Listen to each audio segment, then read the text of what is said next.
तो नमस्कार दोस्तों। तो आज हम करने वाले हैं कि पेपर में पूछा जाने क्वेश्चन है कि ऑक्सीजन गैस बनाने की प्रयोगशाला विधि को सचित्र समझाइए।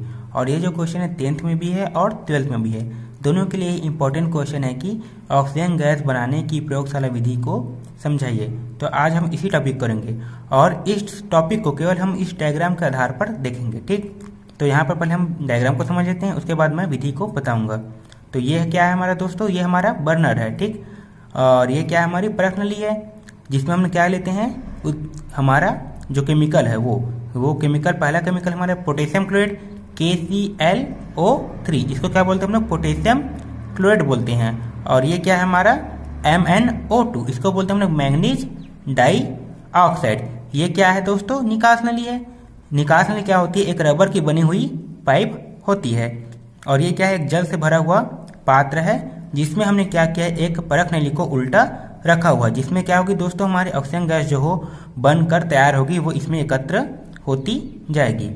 अब हम लोग विधि को देखें। ठीक है, तो लिखेंगे विधि में कि सर्वप्रथम हम क्या करते हैं, सभी उपकरण को चित्र के अनुसार व्यवस्थित कर लेते हैं। देखो दोस्तों, यहाँ पर दिख रहा है कि हमने क्या किया, सभी उपकरण को चित्र के अनुसार व्यवस्थित कर लिया है। अब आगे लिखेंगे कि अब हम क्या करते हैं, एक परख नली में, अब हम एक परख नली में पोटेशियम क्लोराइड और मैंगनीज डाइऑक्साइड के चूर्ण को भर देते हैं और परख नली को बर्नर की सहायता से गर्म करते हैं। ठीक दोस्त, समझ में आया कि हमने क्या किया, परख नली ली, उस परख नली में हमने पोटेशियम क्लोराइड और मैंगनीज डाइऑक्साइड के चूर्ण को भर दिया और क्या करते हैं, उसे हम बर्नर की सहायता से गर्म करते हैं। जैसे ही हम परख नली को बर्नर की सहायता से क्या करेंगे, गर्म करेंगे, तब क्या होती है दोस्तों, रासायनिक क्रिया होती है। उस रासायनिक क्रिया के फलस्वरूप क्या होगी दोस्तों, ऑक्सीजन गैस मुक्त होती है।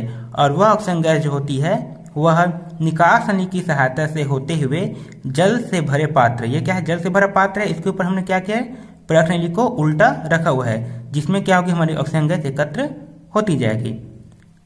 ठीक, एक बार और देख लो कि हम क्या करते हैं, एक परख नली लेते हैं, उस परख नली में हम पोटेशियम क्लोराइड और मैंगनीज डाइऑक्साइड के चूर्ण को भर देते हैं।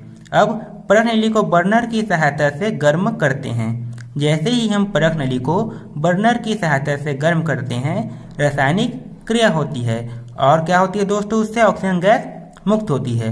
और वह ऑक्सीजन गैस जो होती है वह निकास नली की सहायता से होते हुए जल से भरे पात्र के ऊपर रखी जल से भरे पात्र के ऊपर रखी उल्टी परख नली में एकत्र होती जाती है और वहां पर क्या होते हैं दोस्तों, हमें ऑक्सीजन गैस प्राप्त होती है। उसका रासायनिक क्रिया देख लेते हैं हम यहाँ पर 2KClO3 और MnO2। यहाँ पर दोस्तों एक बात याद रखने वाली है कि यहाँ पर जो मैंगनीज डाइऑक्साइड है MnO2 है, वह केवल एक उत्प्रेरक का काम करेगी, ये इस अभिक्रिया में भाग नहीं लेगी, किंतु इस अभिक्रिया की दर को बढ़ा या घटा देती है।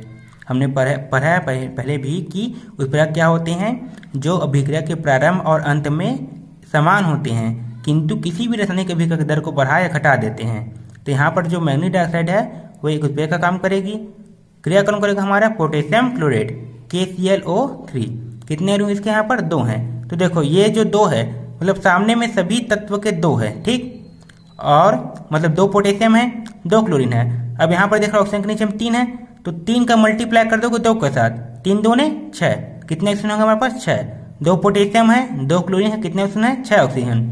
अब हम क्या पढ़े हैं कि क्या बनेगा, हमारा ऑक्सीजन गैस बनेगा, तो कितने ऑक्सीजन, 6 है, तो 3O2 खत्म होगा, ऑक्सीजन गैस निकल गया, बन गया ऑक्सीजन गैस। क्या बच गया हमारे पास, 2 पोटेशियम बाकी है, 2 क्लोरीन बाकी, उसको लिख देंगे प्लस 2KCl। हो गया कंप्लीट हमारा टॉपिक। और ये इसका विधि को मैंने पूरा लिख दिया हिंदी में, आप चाहे तो इसकी शॉर्ट करके लिख सकते हैं इसको। ठीक है, और एक बार इसको और रिवाइज कर लेते हैं हम लोग।